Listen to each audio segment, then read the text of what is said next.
Support WrestleTalk! Give us a subscribe. This might end up being a very long video. One of the most common criticisms of WWE's current product is that storylines are dropped left, right, and center with absolutely no consistency with characters and motivations. Well, you know what it's time for? It's time to list every single drop storyline in 2019 in WWE. Now, granted, there might be some that we're forgetting on this list because, let's be real, there's bloody tons of them, but we've done our best to get as many as we can. Before we get into it, give us a like and a subscribe and share this video around with your friends and laugh at the ridiculousness that is every single dropped storyline in WWE in 2019. John Cena versus Drew McIntyre. It seemed there were numerous plans for one John Cena. The most likely plan seemed to be a feud with the newly debuting Lars Sullivan, but that didn't materialize due to Sullivan having an anxiety attack on the night of his planned debut. The backup plan was seemingly to have seen a feud with Drew McIntyre instead. They had one promo segment together where McIntyre told him his time was up and McIntyre attacked Cena and took him out of the Royal Rumble, which Cena was never planned to be in anyway. This was all a setup for a WrestleMania match, right?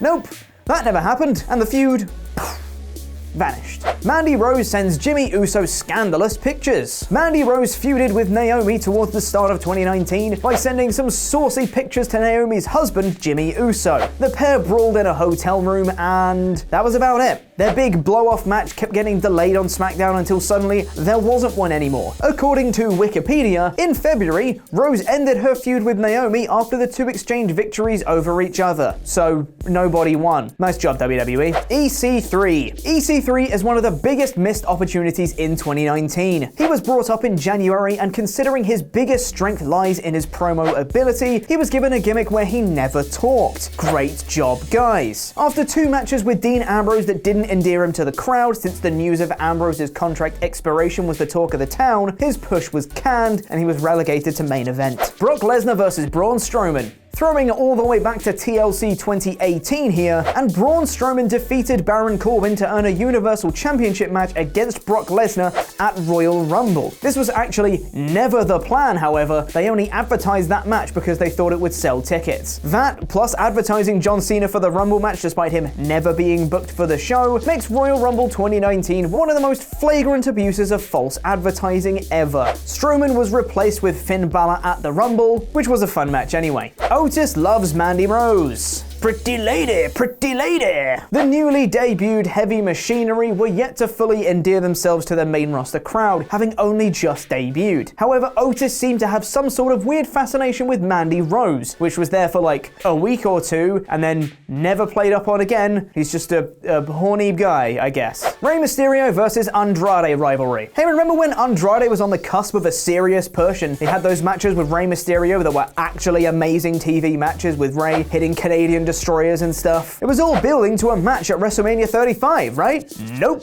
They just stopped fighting. Yay. They had more important things to do, like Mysterio losing in seconds to Samoa Joe instead. Sam Roberts buries Bianca Belair. Now, this one we don't know if it was storyline or not. Sam Roberts took it upon himself to run down Bianca Belair at NXT TakeOver Phoenix. He said that Belair didn't deserve to be on TakeOver and heavily criticized her wrestling ability. It felt very genuine and very out of place, and he received a lot of blowback because of it. This seemed like it was a work to build to something, I guess. I have no idea what, but it was never mentioned again. It was very, very strange. Rusev and Shinsuke Nakamura's team. Rusev has had an interesting 2019. He started off feuding against Shinsuke Nakamura for the United States Championship, but the two began teaming up after Rusev turned heel for absolutely no reason at all. They teamed for not very long, and then Rusev walked out of the team in April, and that was that. Nia Jax Wrestling Men. In the Men's Royal Rumble this year, R-Truth's number 30 spot that he earned by winning Mixed Match Challenge alongside Carmella was taken away from him when he was attacked by Nia Jax. She then entered herself into the match before receiving a super kick and an RKO courtesy of Dolph Ziggler and Randy Orton respectively. Her teases with Wrestling Men continued, and a planned feud with Dean Ambrose was quickly dropped, never to be mentioned again. Becky Lynch versus the McMahons. In the build to WrestleMania, things got messy with the women's triple threat that would go on to main event the show. Arrests, titles taken away, apologies, attacks, handcuffs, all sorts of nonsense. For whatever reason, the McMahons suddenly decided they didn't want Becky Lynch in the main event anymore, and tried to stop her at every turn, but she made it in anyway. But then her problems with them were promptly dropped straight after, with a proposed Becky vs Stephanie match quickly scrapped. Vince McMahon, Deus Ex Machina. Speaking of builds to WrestleMania, and it was originally supposed to be Becky Lynch versus Ronda Rousey in a singles match before suddenly Vince McMahon decided he wanted Charlotte Flair in the match instead. So he came out and added Charlotte. Oh, what's that? You don't want Kofi to face Daniel Bryan at Fastlane? Just bring out Vince, have him bring out Kevin Owens and he can face him instead. This was never followed up on, with Vince just being the de facto authority figure, which we don't have anymore, remember? That just changed stories because he can. Kevin Owens' family vignettes. Speaking of Kevin Owens, and before he returned to WWE in February, the vignettes hyping his return showed him as a family man, with him out bowling with his kids or at the movies having pizza. Vince brought him back to replace Kofi at Fastlane, and they were never mentioned again. Thumbs up. DIY call-ups. WWE went crazy in February when they decided to call up Ricochet, Aleister Black, Johnny Gargano, and Tommaso Ciampa with zero prior warning. DIY wrestled 2 matches on the main roster, with Gargano and Ciampa beating the Revival on Raw and Cesaro and Sheamus on SmackDown before Ciampa was injured. The worst part about this was Gargano and Ciampa were feuding on NXT. The call-up and extra work schedule could have been one of the main factors into why Ciampa was forced to pull out of their NXT Championship match at NXT TakeOver New York, robbing us of the culmination of Gargano and Ciampa's storied rivalry. The pair are still on NXT to this day. Ricochet and Aleister Black's team. The other 2 members called up on that night in February were Ricochet and Aleister Black, who teamed together for seemingly no reason. They won the 2019 Dusty Rhodes Tag Team Classic and faced the War Viking Experience Raiders. But then they started teaming on the main roster too, challenging for the SmackDown Tag Team Championships at WrestleMania 35. And then they never tagged again.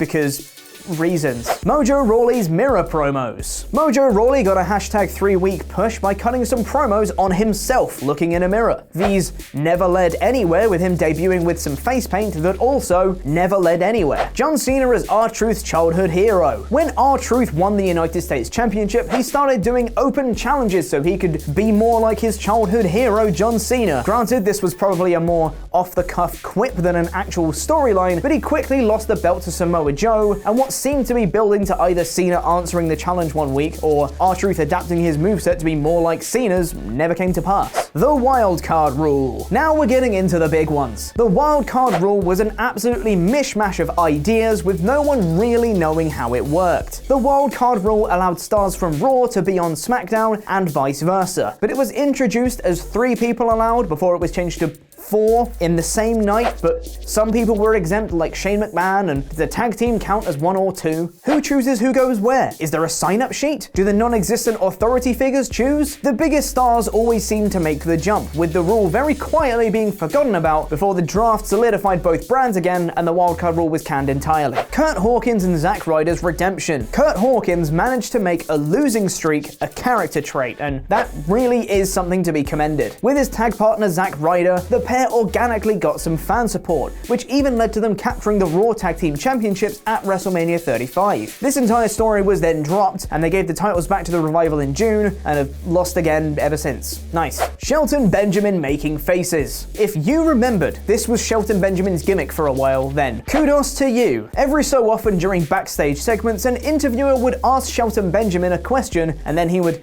make a strange face and look off as the camera would be far too close to his face. This led nowhere, didn't build anything, and was dropped after a few weeks. Chad Gable taking notes. Much in the same vein as Shelton Benjamin's gimmick, Chad Gable had a very short-lived gimmick. During backstage segments, he would be seen nearby, making notes. No one knows what notes he was making or why he was making them, but making them he was. This was also dropped in favor of Shorty G, which is arguably much worse. Raw authority figures. Back in 2018, the McMahons did a little rah-rah speech, which clearly inspired Seth Rollins this year. In their speech, they said that authority figures are no more, and that the fans were the authority now, etc, etc, etc. After that, though, there absolutely were still authority figures. Hell, leading into into WrestleMania 35, the story was all about the authority figures stopping Becky Lynch from having her match. But as soon as the Wildcard Rule came into effect, the authority figures just kind of vanished, which is a shame since we really could have done with an authority figure explaining who was coming over to the other show for reasons. Robert Roode's repackaging? In another classic hashtag 3-week push, once Bobby Roode came back with a mustache and called himself Robert Roode, giving birth to the entire mustache break meme here on WrestleTalk, WWE were adamant to tell you that he was different than Bobby Roode, except for after those 3 weeks when he was exactly the same except with a mustache now. Daniel Bryan's career-altering announcement. In another absolute staple of unfulfilled promises from this year, while Daniel Bryan was teaming with Rowan in July, Daniel Bryan teased a career-altering announcement. Turns out he never made it, delaying the announcement week after week after week until it just stopped being mentioned. Ali's push. Mustafa Ali had an unlucky 2019, with him originally penciled in for the Elimination Chamber match for the WWE Championship, before a concussion kept him out. He was replaced with Kofi Kingston, and of course, Kofi Mania took over. It wasn't his fault at all, but once he was back from his concussion, his push was just placed on the back burner. He just got the short end of the stick in this case.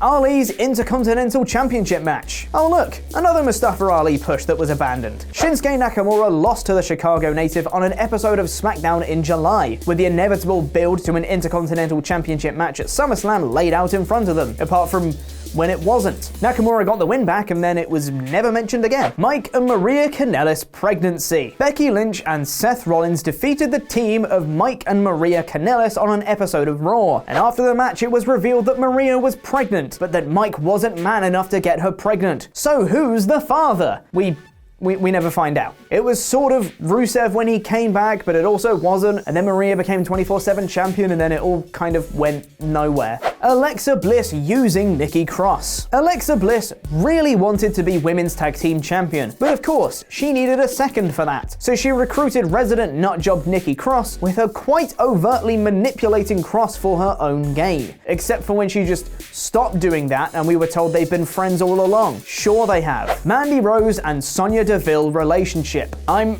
honestly kind of glad this one was dropped because Lord only knows how it would have been handled in the ultra-masculine hands of Vince McMahon. Sonya Deville and Mandy Rose shared a moment on SmackDown that seemed to be a little bit more affectionate than what just friends would do, but then after that it was dropped and never mentioned again. Buddy Murphy lied, but also, he didn't. Hey, remember when Roman Reigns was being attacked on SmackDown for like 4 weeks? Well, apparently Buddy Murphy had seen who did it, and it was Rowan. Rowan and Bryan accosted Murphy and found out that he was lying about saying it was Rowan, but then the reveal happened that it was actually Rowan, so Murphy was right all along? Where's his vindication? We never get any, of course. This is a list of drop storylines, just in case you needed reminding. Randy Orton and the Revival. During Randy Orton's feud with Kofi Kingston for the WWE Championship, he recruited the Revival to join him to help neutralize the other members of the New Day. The trio worked incredibly well together, even coming up with their own version of the Shadow Machine and RKO combination. It really put the three over as a new stable. But of course, after Orton stopped feuding with Kofi, they also stopped associating. Good one, guys. Kofi Kingston as a main eventer. Kofi Mania was the feel-good story of 2019. That is, of course, until it ended. After holding on to the WWE Championship for 6 months, he lost the title to Brock Lesnar in 8 seconds. It made sense for the title to be put onto Lesnar, but for Kingston to play fifth wheel in a segment where he entered as the champion, since Brock Lesnar, Paul Heyman, Rey Mysterio, and a debuting Cain Velasquez were all deemed more important, it's straight up disrespectful. Kingston then just went back to the tag division with the rest of the New Day, and the fact he was ever WWE champion is very rarely mentioned. Seth Rollins burns down the Firefly Funhouse. In what was probably one of the larger factors in Seth Rollins being booed as a babyface, his feud with Bray Wyatt wasn't the best thing ever. In one particular segment, Rollins found the Firefly Funhouse and burnt it down, much to the horror of Wyatt and the fans. The idea behind this was that the Funhouse wouldn't be taken across to SmackDown in the draft, but the backlash was so strong that it was brought back the following week, with Wyatt just having rebuilt it. Sin Cara's Luchadora friend. During a very short-lived feud between Andrade and Sin Cara, in order to even the odds of Zelina Vega running interference against him, Sin Cara introduced a luchadora by the name of Carolina? It's one of them. She accompanied Sin Cara in a loss, and the following week the four of them had a mixed tag team match, which the baby faces lost. And then the Lady Door was never heard from again. And that's it. I think. There's no doubt probably some that we've forgotten about, which is exactly what WWE wants, but if there's any other storylines you can remember that were dropped, then leave them in the comments below. Press the videos to the right to be taken to the latest awesome WrestleTalk things, and give us a like, subscribe, and share this video with your friends. A special thank you to our pledge hammers on Patreon, some of whom you can see scrolling below me right now. I've been Chubba Pete Quinnell, and that was a lack of wrestling.